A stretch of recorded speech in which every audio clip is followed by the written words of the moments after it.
Everybody, welcome back to the High Pass Healthcare AI in Healthcare podcast. Super excited to introduce our guest here today. Patrick, would you like to introduce yourself? Sure. My name is Patrick Anderson, and I'm a healthcare CIO. And real quick, I guess I've spent about the last 25 years as a healthcare CIO in various organizations across the country. And then about 3 years ago, I retired and started an independent consulting company.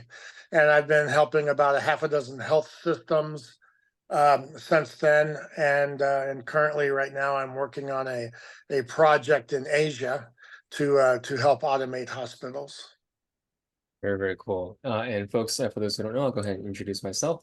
Hey, I'm Jeremy from HighPass, making AI a reality in healthcare. Teams like Kaiser Permanente, Molina Healthcare, and Centara love HighPass because they're able to automate healthcare administration, data conversion, membership enrollment, and claims with HighPass.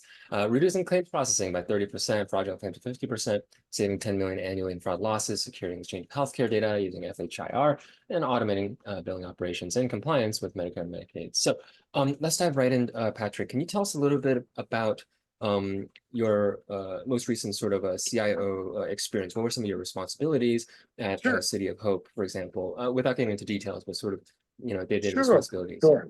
So City of Hope is an organization that develops cancer drugs and cancer therapies and performs cancer treatment in dozens and dozens of clinics. And then they recently acquired a cancer hospital company that's more national.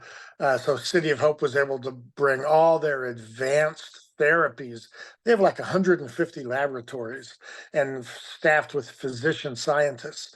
So my job was to keep everything running across those laboratories and at point of care with EMRs, but also keeping all of the interoperability together with the genetic laboratories and the 150 laboratories we had on site, as well as, helping them all succeed, do things quickly, be able to support them with all of their demanding data needs. And in Mhm. cancer research, AI is just huge, absolutely huge. The amount of data that we would get back on a patient from a DNA genetics test was just phenomenally large. And because the human biome has like 22,000 markers. I think I might be off a little bit on that number, but it's definitely more than 20,000. And yeah, so helping keep that machine running is what my job was. Everything from business systems to research laboratories to point of care, patient care, to helping all of the physicians and scientists just be as efficient as possible. I had about 700 people working for me, and we we just loved our work because I could I could literally drive innovation and drive the human part of the work so that we could really optimize our labor and optimize our capital and just make everything spin. And it was phenomenal. And I had High Pass as a partner Hmm. when I was a CIO. Actually, my last couple jobs, I had High Pass as a partner because their interoperability work and their data work for driving AI was just absolutely incredible. Can you tell us a little bit more about the use cases of AI?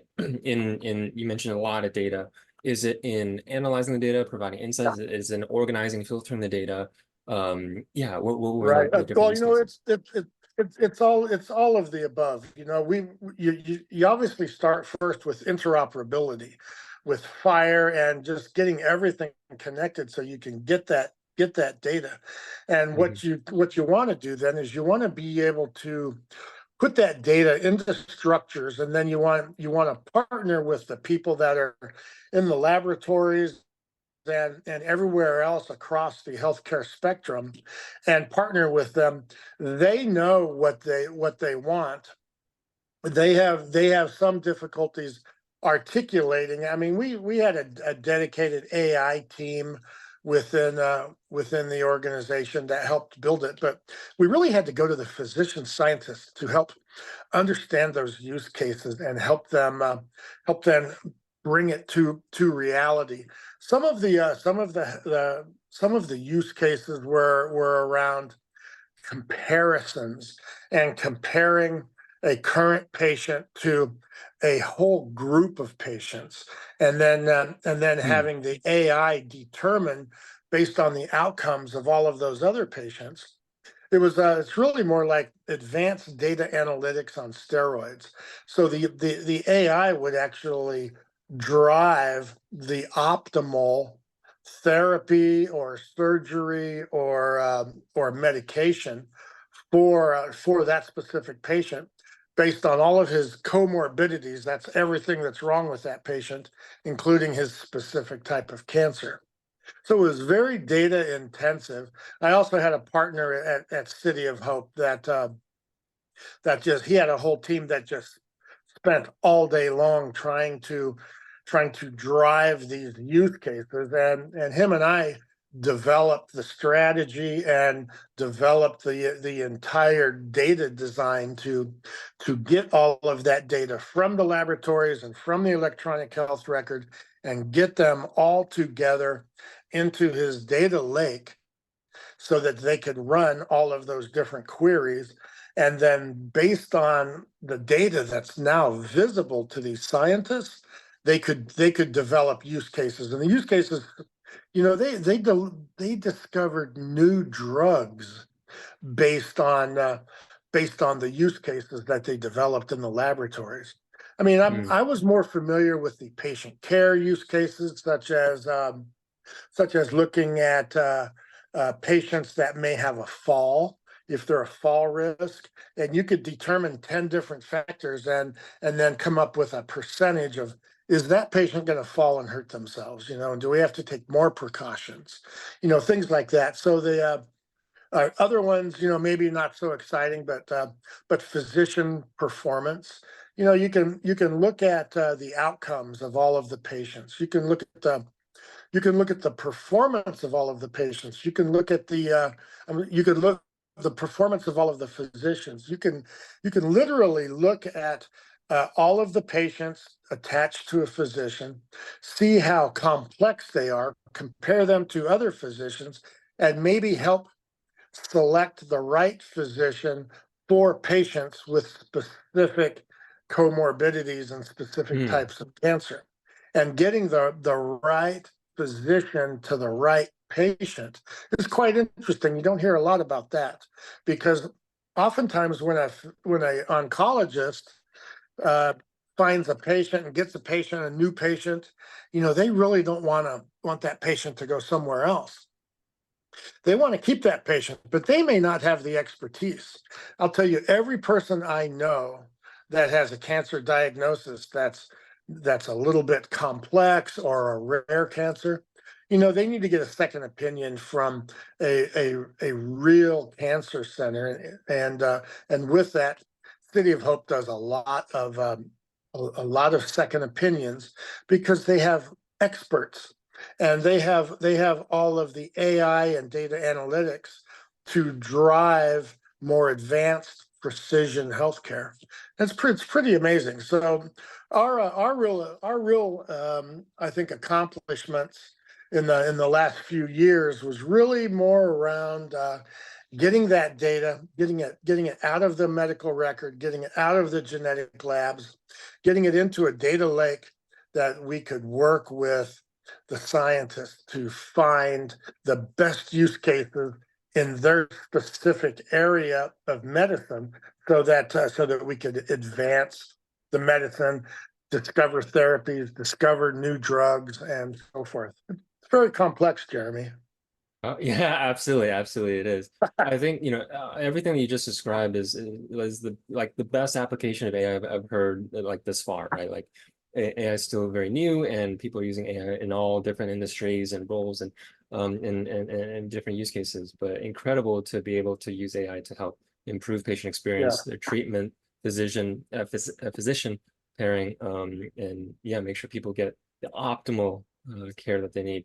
I did And want to ask you, so yeah. I just wanted to add that I just read a post from the lady that runs the AI group at City of Hope, and she said that right now they're really digging into the governance of it because you just can't Mhm. let this be non-governed. So she's working really, really hard to drive governing principles around AI, which is again new. It's new ground that Yeah, these people have to cover, and it's real exciting to watch them. Continue to progress. absolutely. Actually, let me ask you a little bit more about that. I know you're not the one building the principles, but based on your experience or maybe your insight or advice, what would you say are some of the key governance principles, different Yeah. Well, healthcare I professionals should be think building I in? I think in the medicine space, you definitely have to have some peer review, right? You can't just go off half-cocked and start calculating results on different AI use cases and then putting them right to work. Right. There has to be some peer review, there has to be some governance, some quality around that because without the governance, it could be very, very dangerous. I mean, it could be to the point where you could literally have patient safety issues. You're talking about producing, right, new drugs, right, new treatments, things like that, right? We Right, want to make right. sure that we get those right. Yeah, yeah, Yeah, absolutely. right. You mentioned earlier, yeah. So, you've been working with HiPass. I'd love to understand, CIOs in your position.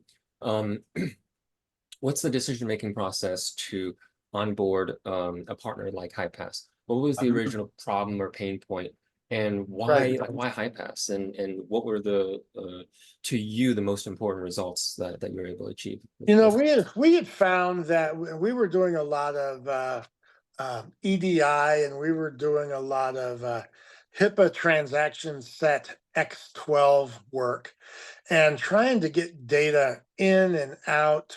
It was a pretty big burden, and the messaging of that is very labor intensive. And I heard about HiPass from a friend, and I looked at it and I dug into it, and their success with other organizations was phenomenal. I mean, big numbers of transactions, Jeremy, like hundreds of thousands of transactions a day, and they were driving um, high quality data transfers, and not just FTPs, but they were really driving the fire adoption as well as making sure it had all the checkpoints for quality and to make sure that all the transmissions were complete and accurate, Mm, and their loading capabilities into different types of data structures was really, really good. So they were able to help us automate our uh, our data warehouse and move data in and out of the data warehouse from all these various sources. And they're just a data-driven company is really what it is, Jeremy. They're very good hands-on with data, and they just continue to grow. very cool, very cool. I'd love to maybe shift gears a little bit and learn a little bit more about you as a person. I understand that you recently retired, right? 25 years plus of experience. But I understand that even in retirement, you're still helping different companies, different founders, Sure, and sure. healthcare professionals out, being an advisor. I also saw that you had experience as a professor, as an instructor, teacher at Yep, universities. Um, I guess where do you think that comes from? It is a form of giving back, right? Advising the next generation, teaching. absolutely. Yeah, where does that come from? Well, I've mentored so many people that have become healthcare CIOs, right? And I just love the challenge of lifting up people. I always spent a lot of time on the people in my organization. For example, when I was at City of Hope, I had the highest employee satisfaction rate of any department in the entire enterprise, Uh, right? And my organization also would create, we would do a lot of philanthropy across City of Hope, and we do, walks for hope and things like that. And every department would go out and find people to help donate to our walk. And my department was the highest net growth of philanthropy in the entire company, department by department. Now, obviously, we have large donors, that donate, millions and millions of dollars, but anything that was competitive across the enterprise, we wanted to put our thumbprint on it because number one, we wanted everybody to know that we're credible and committed and dedicated. But second is that we care, and we really have a lot of compassion for the patient. So anything we could do to help us connect to the patients and connect to the patient care was very, very important to us, right? So that people focus, not just mentoring young leaders to become CIOs in the future. And I have a list as long as my arm of CIOs out there that I've personally mentored for years and years. And I stopped mentoring about a year ago, but it was a few years after I retired, and it worked out pretty well. These guys are CIOs and chief technology officers all across the country, and it's great to have a network of people like that as well. Absolutely. I'd love to. I want to highlight this through line that this pattern that we've been seeing on this podcast, speaking with healthcare technology leaders. You mentioned, right, that you want to show that you care, like you care about the patient, right? Yeah. So it's about the people at the end of the day, right?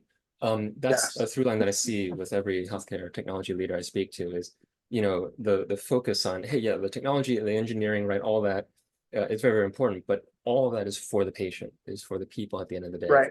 Right. And yeah, absolutely, absolutely love that. Um, Patrick, I would love to understand, in your 25 years of experience, what is your most important career learning that you could share with us? Wow. I think that it's figuring out how to align with the business and help your partners that are the business leaders be successful and bring all of your resources to bear to make them successful. And there's techniques for doing that. I mean, obviously, spending time with them on a recurring frequency is always good, but we would build a strategic plan every 6 months that looked out a year or two. And then we would continually update that. And every time I would meet with another business leader, say it's the chief financial officer, I would talk about our plans with business systems, or if it was the chief medical officer, I would talk about our plans to upgrade clinical systems and talking about new innovative things that are happening, and that maybe we need to build a small partnership and maybe a small laboratory, and let's do some innovation around some of these technologies that look real interesting. And so the chief medical officer, he would assign some people from his organization, physicians and medical information officers, and we would be able to do technology assessments and try them out in the lab and see if these new technologies have any value for our work and how it can contribute to our patients and to better and safer patient care. So always trying to connect with the business leaders and being aligned with them. Now, we've always had governance, and at City of Hope, for example, and at all the other organizations, we had multiple governance committees, one for every area of where IT provides services. And with that, I'll tell you, what we did is we would literally look at all the accomplishments every month for the last 30 days. What's our plans for the next 30 days?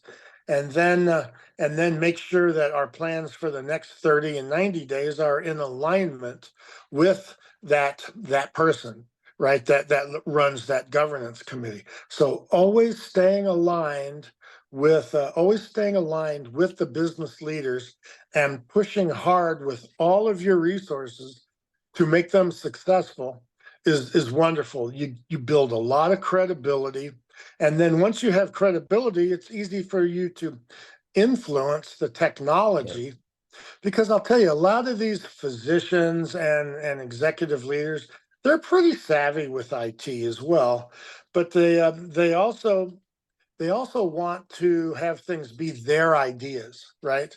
Maybe it's a little ego thing sometimes, Jeremy, but a lot of people want things to be their ideas. So one goal of a good healthcare CIO is to drive these new strategies and have it really be owned by the business, by the Mm, clinical side or the engineering side, right? Or the research side. Have them own it, but help them get there. And oftentimes I would kind of know what would be the best approach, but helping them get there and helping them own it and us just being a tool to their success really mm. was Yeah, really was a win-win. very cool. Something I also experienced to that point is um, credibility is very important because trust is very important. And what that means is people want to know that you have their interests in mind, right? Right. That you understand their pain points and empathize with their day-to-day workflow, what they're trying to achieve. And as you mentioned, right, they want to bring you in as a tool to achieve their goals. And if they feel like you understand that, then they can trust you on something that they might not understand, or might need to take a leap of faith to like sort of build out over some time, something like that. Right. Um, Patrick, what keeps you busy these days? What's next for Patrick? You're about 2 Well, years into retirement, right? 2-ish years. yeah, I have five grandchildren. So Very so busy. that keeps me busy. I also have a lot of hobbies. You know, I have a cabin, and I at that cabin I have a boat, and on a beautiful lake up high altitude in the mountains. I have a Jeep up there, and I also like to travel, and I've been traveling the world. You know, I just got back from a fishing trip in Mexico, and Wow. I'm doing some work in Asia, and I spent a lot of time there this summer, and I'm heading back in I think January now, and to help with hospitals in Asia that don't adopt technology very well. So lots of fun travel, little bit of business, a lot of family, and that kind of is my balance right now. I guess I'm just curious. I guess what gets you or what motivates you or what makes you still do sort of healthcare technology work, right? Yeah, yeah. Like you're done, right? Like it's Well, you know, like you've achieved it all.